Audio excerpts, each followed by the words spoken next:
확인해 봅시다.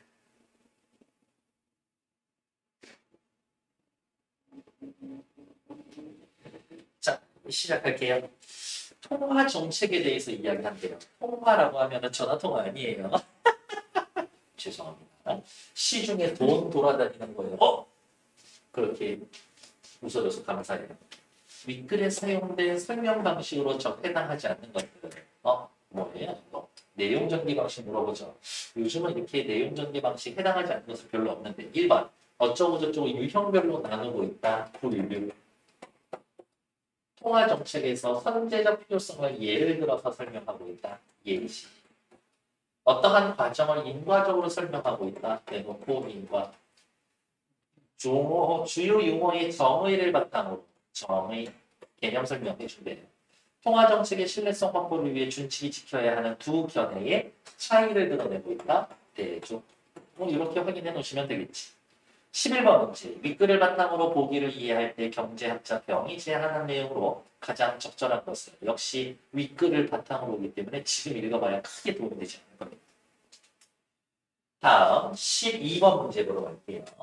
윗글의 기억과 니은에 대한 설명으로 가장 적절한 것은 뭐하라? 기억에 해당되는 건 밑줄 긋고 니은에 해당되는 건 밑줄 긋고 그리고 우리가 해야 할 일은 기억 니은의 대조에 대해서 좀 집중. 그렇지. 차이점 좀 집중하시라.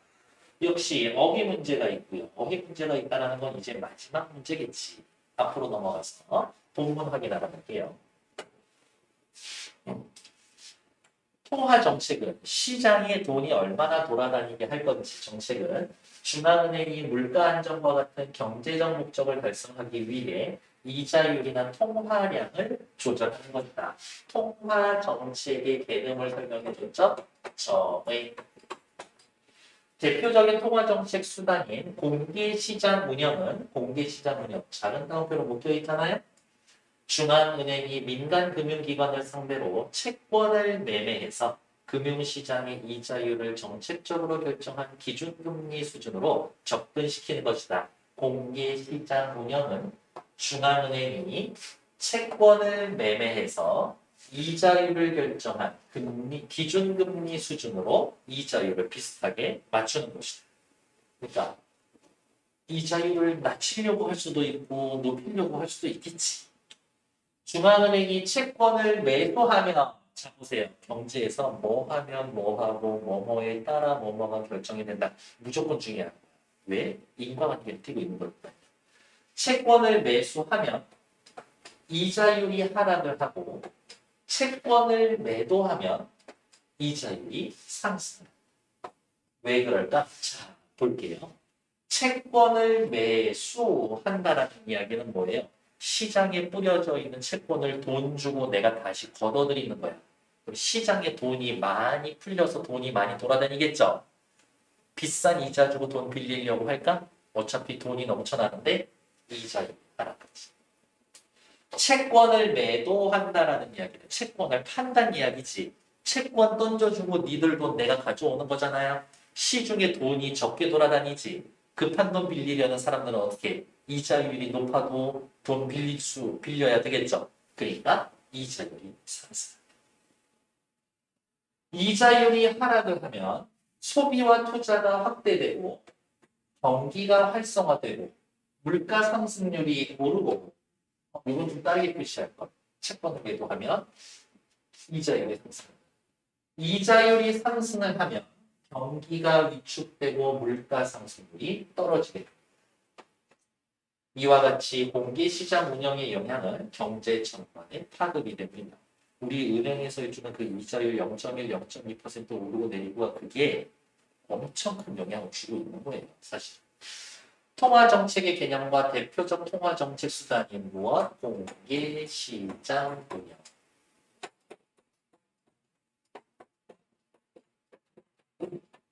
이 시장 운영은 공개될 수밖에 없겠지. 채권 사모하는 것들. 이자율이 변하는 게 눈에 보일 수밖에 없으니까. 중앙은행의 통화정책이 의도한 결과를 얻기 위해서는 선제성과 정책 신뢰성이 있습니다. 의도한 효과를 얻기 위해선 선제성이 있어야 한다. 정책 신뢰성이 있어야 합니다. 채권 매매한다고 시중에 돈이 갑자기 확 풀리고 확 거치고 그 즉시 이자율이 반영되는 거 아니야.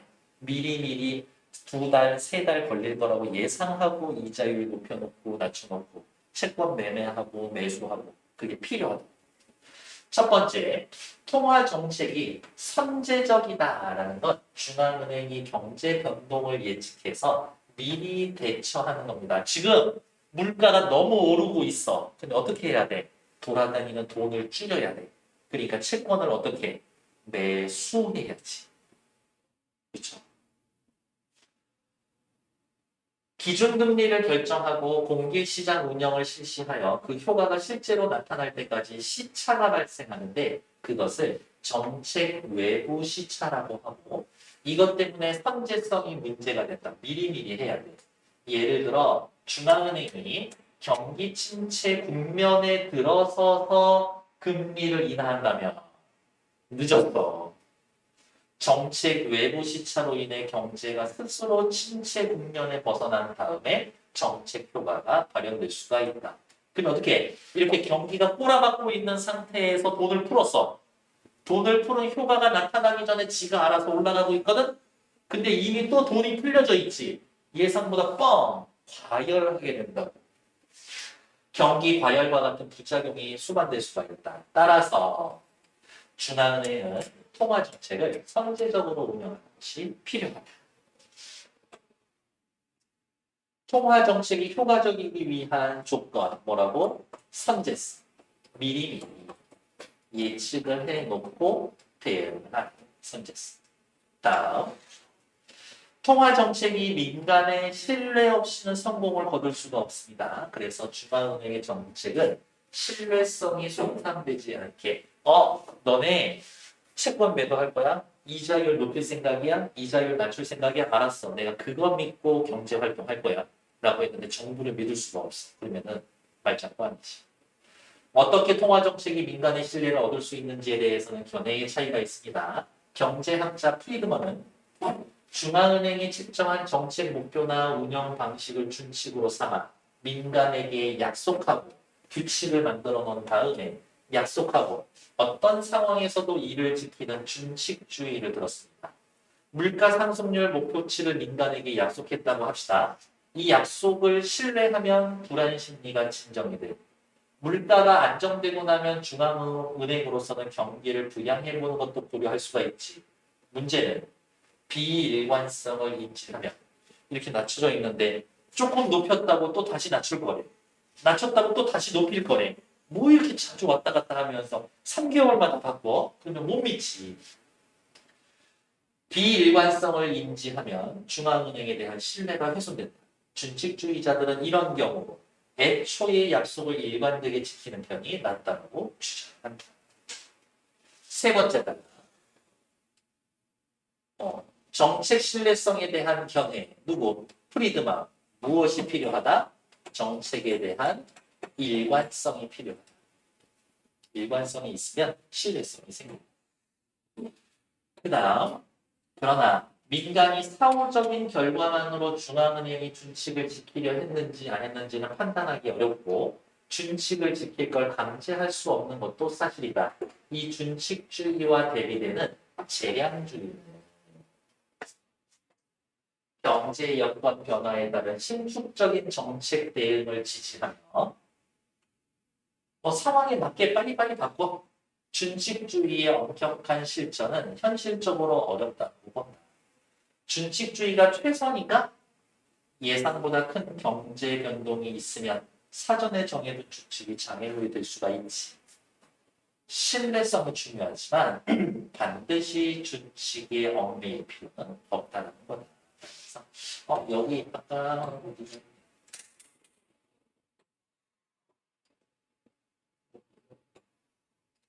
요거를 일관성이라고 했는데 준칙주의라고도 할게요.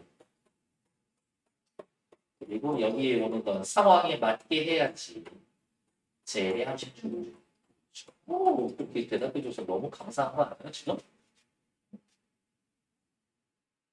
자, 여기 잠깐 이제 핑크 한번 채워보러 갈게요. 중앙은행이 채권을 매수합니다. 돈 주고 사오는 거죠. 시중에 돈이 많이 풀리니까 이자율이 하락을 하겠지. 시중에 돈이 많이 풀리니까 물가 상승률은 상승하겠죠. 중앙은행이 채권을 매도합니다. 팔면 돈이 거치는 거죠. 시장에 돌아다니는 돈이 줄어들지. 급한 사람들은 높은 이자에도 돈을 빌려야 된다고. 이자율 상승. 이자율이 상승하고요. 시중에 돌아다니는 돈이 줄어드니까 물가 상승률 하락을 하겠지. 됐나요?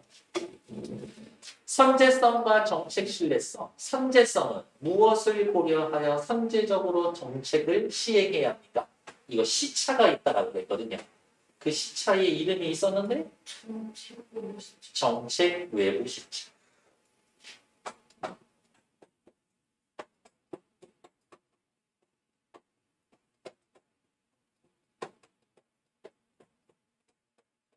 선제적으로 정책을 신뢰해야 합니다. 정책 신뢰성이 있어야 합니다. 민간이 중앙은행의 정책을 말 그대로 신뢰하는 거겠죠. 믿어요. 다음 페이지로 넘어갈게요. 다음 페이지로 넘어가려고 했었는데 오케이. 벌써 다 끝나 있는 상황인가? 자, 확인할게요.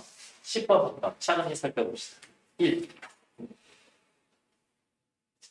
통화 정책의 목적을 유형별로 나누는 목적. 통화 정책을 펼치는 목적은 뭡니까?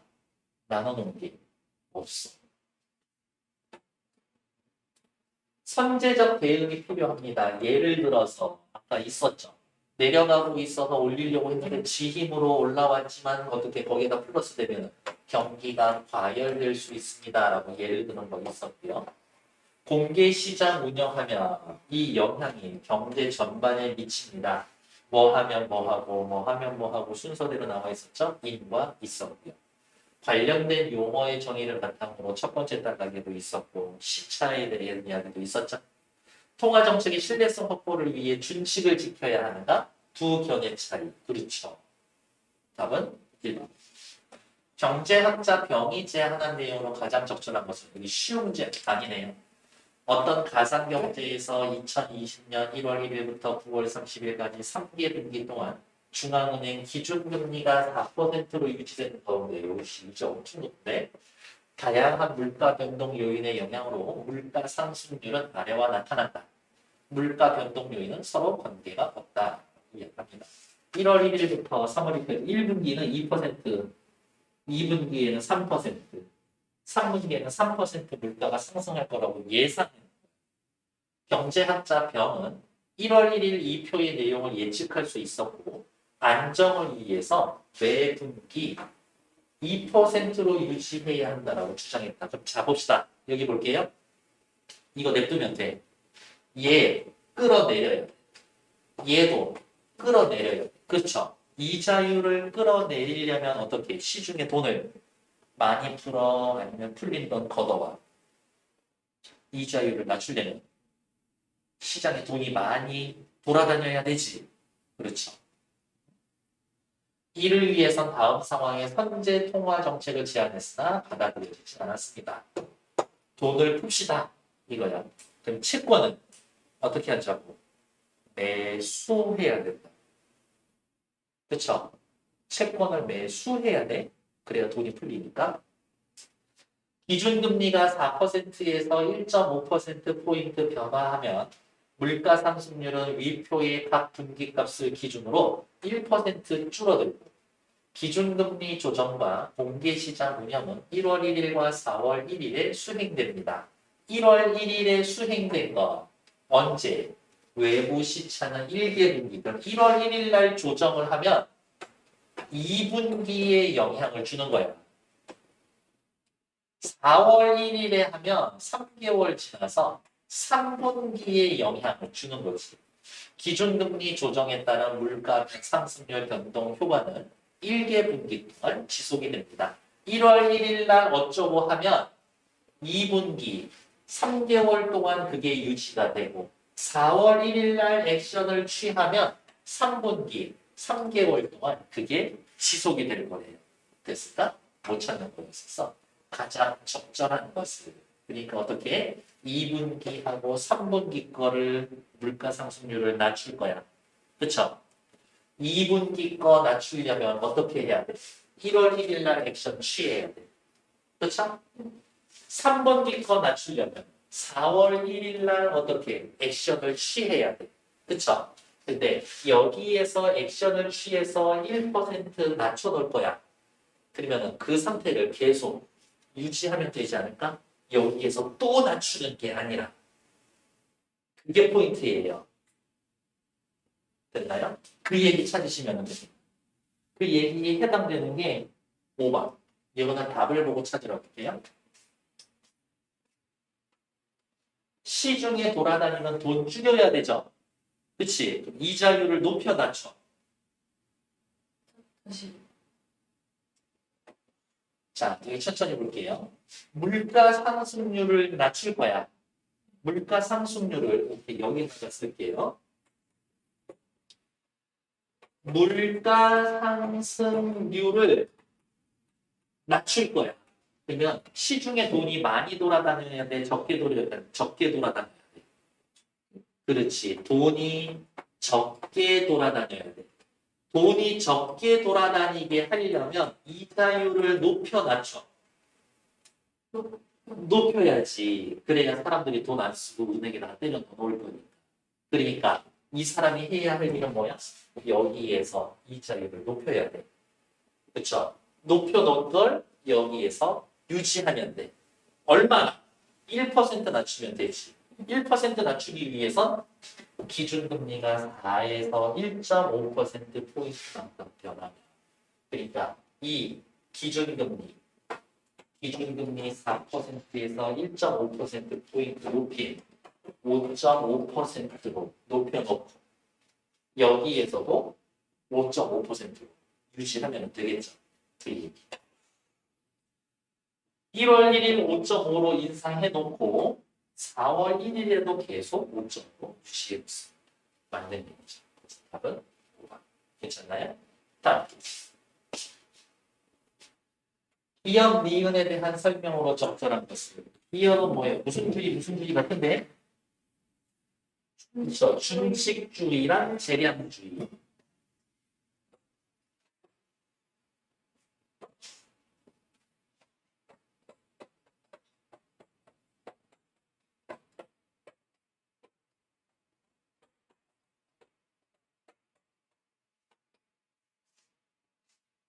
네, 현지 씨가 답 찾아줄 거예요. 준칙주의와 재량주의에 대한 설명으로 적절한 것을.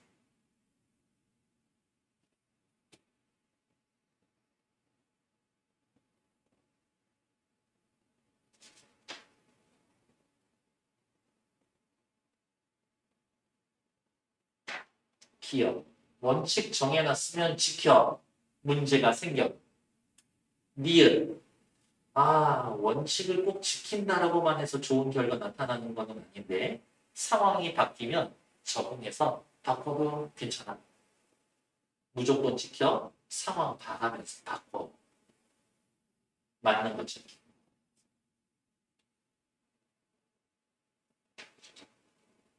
맞는 거죠.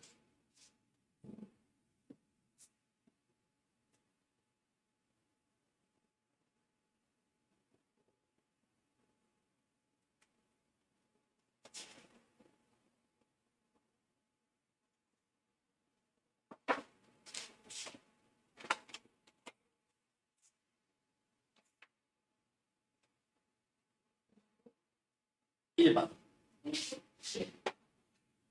준칙주의는 정책 운영에 관한 준칙을 지켜 신축적인 대응을 못해도 괜찮아.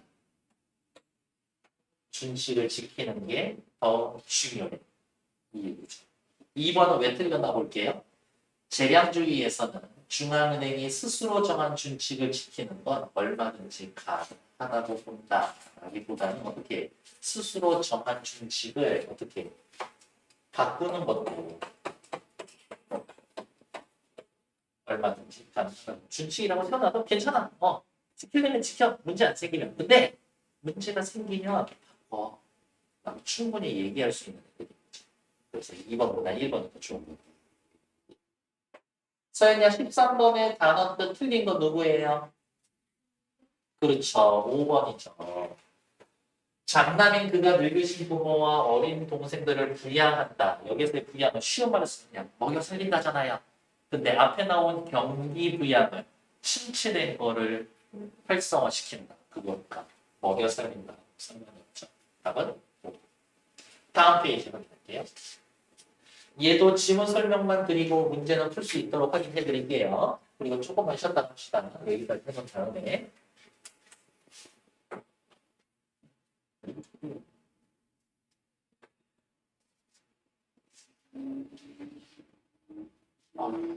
고상도였었네. 네. 시간 드릴 거니까 드린 거지.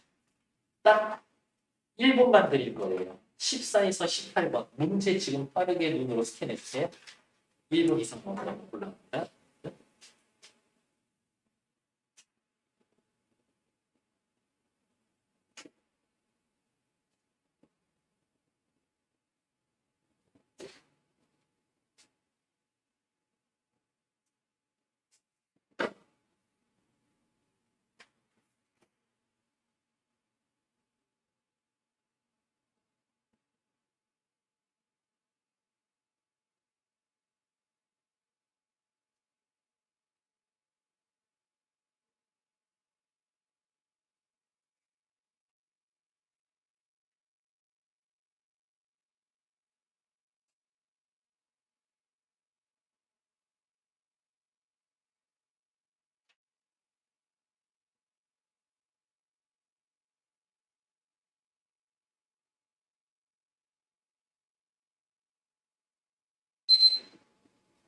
길거리 지나가다가 내가 작정하고 저 사람 팔을 부러뜨려야겠다라고 해서 부러뜨린 거랑 이렇게 지나가다가 실수로 부딪혀서 부러진 거랑 책임을 똑같이 물을 수 있을까? 없죠. 의도하지 않았는데 내가 팔을 부러뜨렸어. 근데 내가 엄청 조심조심하면서 최대한 조심을 했지만 저 사람이 팔이 부러진 거랑 뭐 아무 일 없겠죠. 그냥 설렁설렁 하다가 의도하지는 않지만 팔 부러뜨린 거랑 걔네도 책임을 좀 묻는 정도가 달라야 되지 않을까? 그렇겠지. 그거에 대해 얘기합니다. 타인의 권리를 침해하여 손해를 야기한 것을 불법행위라고 하는데 불법행위는 불법행위로 인한 발생한 손해를 피해자와 가해자에게 배분함으로써 불법행위를 억제하게 합니다. 손해를 피해자와 가해자에게 배분한다는 거예요. 교통사고 같은 거 나면 맨날 몇 대 몇 하잖아요. 그런 거 이야기하는 거예요. 어떠한 책임 원칙을 적용하느냐에 따라서 불법 행위에 따른 손해가 다르게 배분이 되고 억제 효과도 다르게 나타납니다. 그래서 법 경제학에서는 법원이 적용 가능한 책임 원칙들을 분석해서 효율적으로 불법 행위를 억제할 수 있는 책임 원칙을 찾으려고 합니다. 책임 원칙을 찾아보자. 왜? 이게 딱 명확하게 규정되어 있어야 불법 행위를 막을 수가 있으니까. 1번. 책임 원칙 분석이 필요합니다. 어떠한 원칙을 적용하느냐에 따라서 불법 행위 억제 효과가 달라질 겁니다. 됐나요? 횡단보도 지나가는 사람을 치면 그냥 그거는 10대 0이야. 근데 그거를 5대 5로 바꿔. 그러면 어떻게 해? 사람들이 지금보다 덜 조심할 걸. 그렇지 않겠어요? 불법 행위에 대해 책임 분석을 하는데 중요한 개념이 주의 수준과 주의 기준입니다. 이제 단어 또 나오겠죠. 주의 수준이란 가해자 혹은 피해자가 불법 행위 억제를 위해서 기울이는 주의의 정도, 얼마나 조심을 많이 했냐. 주의 수준이 높아진다면 시간도 많이 들었을 거고 노력도 많이 들었을 거고 주의를 하는데 기울이는 비용이 커졌겠지. 불법 행위 발생 확률이 줄어들고요. 손해도 줄어들 겁니다. 그렇지. 그러면 생각해야죠. 얼만큼의 주의를 많이 기울인 건데요. 주의 기준은 불법 행위로 인한 손해를 피해자와 가해자에게 배분하기 위해 법원이 정한 주의 수준을 의미합니다. 아, 그 누가 정해? 법원이 그 수준을 정해.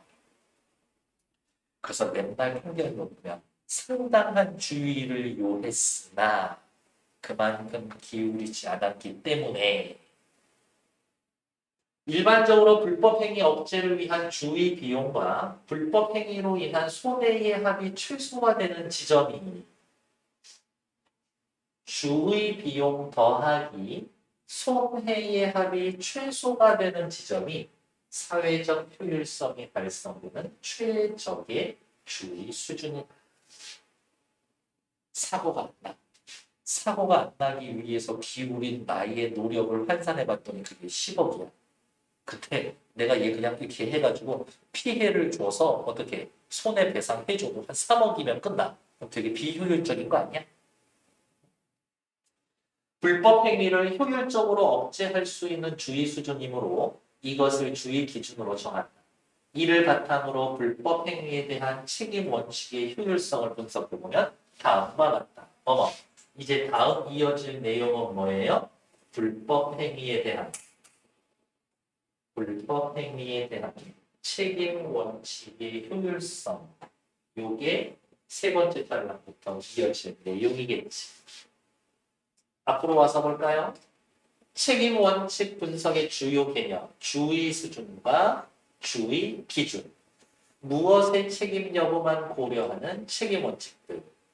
무엇만 고려해요? 누구의 책임? 책임 있는 사람은 가해자의 책임. 가해자의 책임 여부만 고려하는. 이제 이어질 겁니다. 불법 행위에 대해 피해자의 책임 여부는 고려하지 않고 가해자의 책임 여부만 고려하는 책임 원칙. 첫 번째, 비책임 원칙은 책임 안 져도 된다. 불법 행위는 발생했으나 손해에 대해 가해자가 어떠한 배상 책임도 지지 않는 것이다. 엄격 책임 원칙은 손해에 대해 가해자가 모두 책임지는 것이다. 이거 책임 제로, 책임 100. 이 두 원칙은 가해자에게 손해배상의 책임이 있는지 여부를 판단할 때 주의 수준을 고려하지 않는다. 얘도 주의를 기울였건 안 기울였건 상관하지 않겠어. 이거. 이와 달리 과실 원칙은 가해자의 과실 여부에 따라 배상 책임 여부를 판단하는 겁니다. 과실이란 주의 기준을 지키지 않았을 때 과실 원칙에서는 가해자에게만 주의 기준이 부여되므로 가해자에게 과실이 있으면 전적으로 배상 책임, 과실이 없으면 피해라도 책임지지 않습니다. 됐나요? 법원이 불법 행위에 대해 비책임 원칙을 적용하면 책임 안 져도 돼.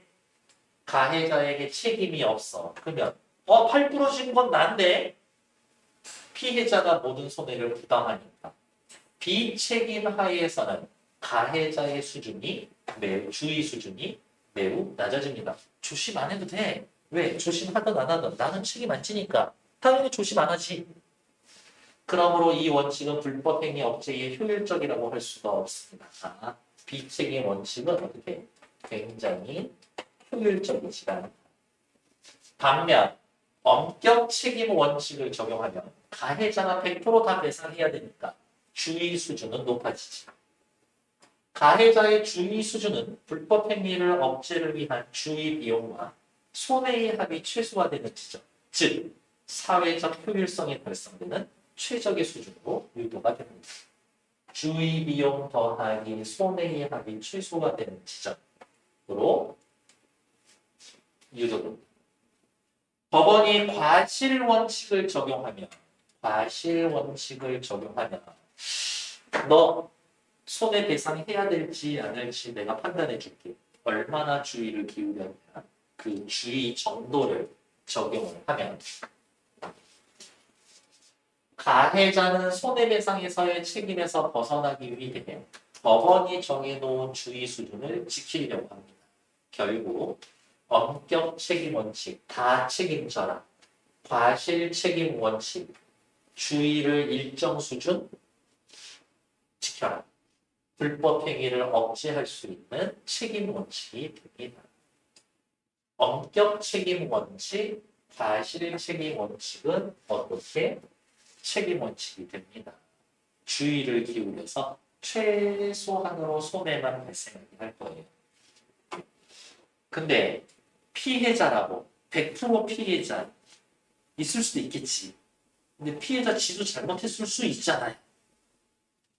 불법 행위에 대해 가해자의 책임 여부만 고려하는 책임 원칙과 결합하여 피해자의 책임도 고려하는 책임 원칙들이 있습니다.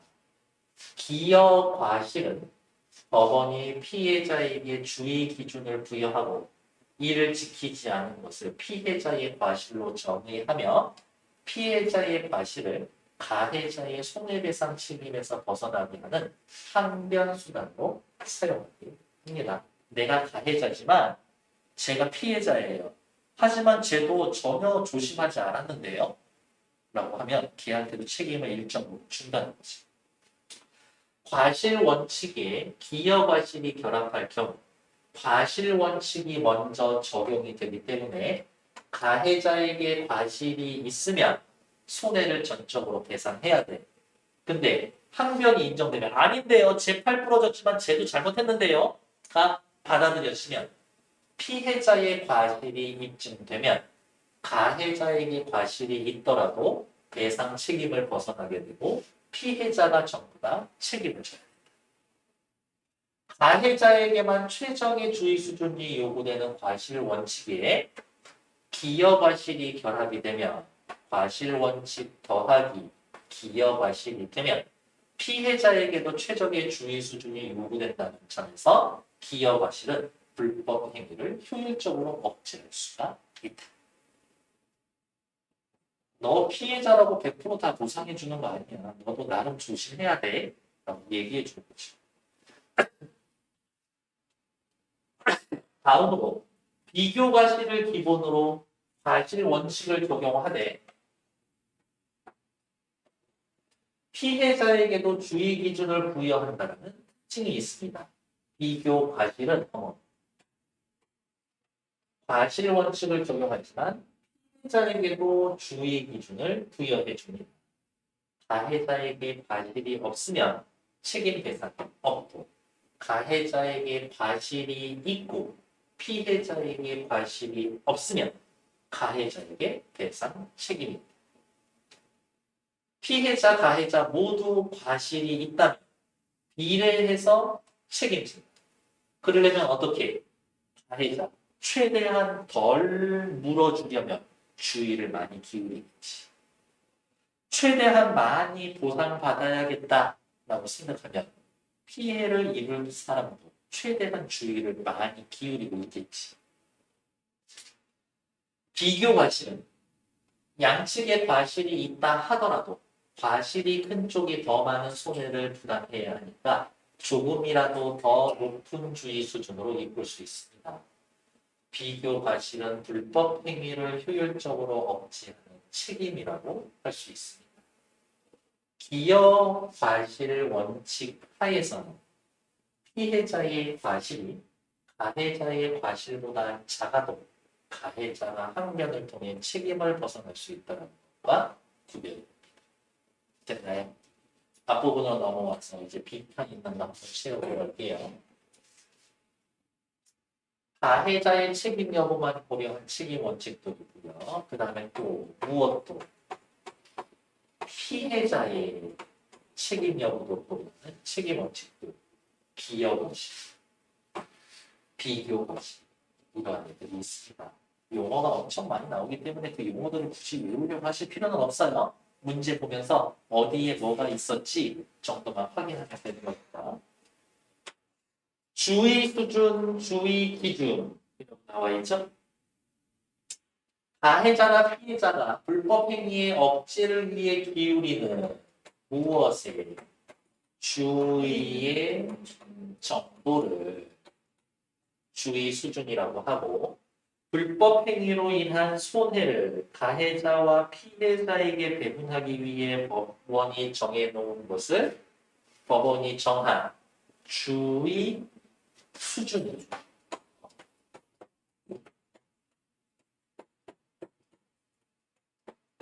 주의 기준이다. 가해자에게만 책임 여부를 고려하는 책임 원칙, 비책임 원칙, 엄격 책임 원칙, 과실 원칙, 비책임, 책임지지 마라. 엄격하게 100%다 책임지게 하겠다. 과실이 있다면 책임지고 없다면 책임이 없다. 뭐가 제일 합리적이고 효율적인지 나와는 있으나 상황에 따라 다를 수도 있을 것 같아요. 피해자의 책임 여부까지 고려합니다. 기여 과실 누구도 조심해라. 그렇죠. 피해자의 주의 기준을 부여합니다. 피해자가 이를 지키지 않으면 피해자의 과실, 과실 원칙과 기여 과실이 합쳐나면 가해자가 과실이 있다면 네가 다 뒤집었어. 가해자가 과실이 있지만 피해자도 과실이 있다. 피해자가 책임을 부담한다. 비교 과실. 가해자의 과실이 없으면 책임지지 않는다. 가해자가 과실이 있고 피해자가 과실이 없다면 가해자가 배상해라. 둘 다 과실이 있다. 크기에 비례해서 책임을 서로 나눠갑니다. 그렇지. 분담합니다. 이렇게 확인하면 되겠지. 됐고 다음 페이지 한, 둘, 셋, 네 문제, 5문제죠. 요거 푸는데 얘네도 5분만 기다려볼게요.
얘를 기울이고 말고 가는 그냥 얽히지 않으면 좋겠는데.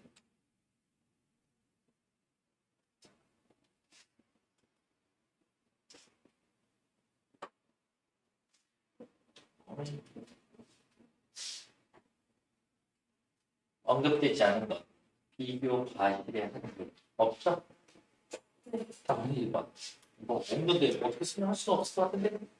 15번. 기억, 니은, 비교에 대한 설명. 일단 다 불러볼게요. 15에 5, 16에 4, 17에 5, 18에 5번. 확인할 거 있나요? 18번 확인할게요.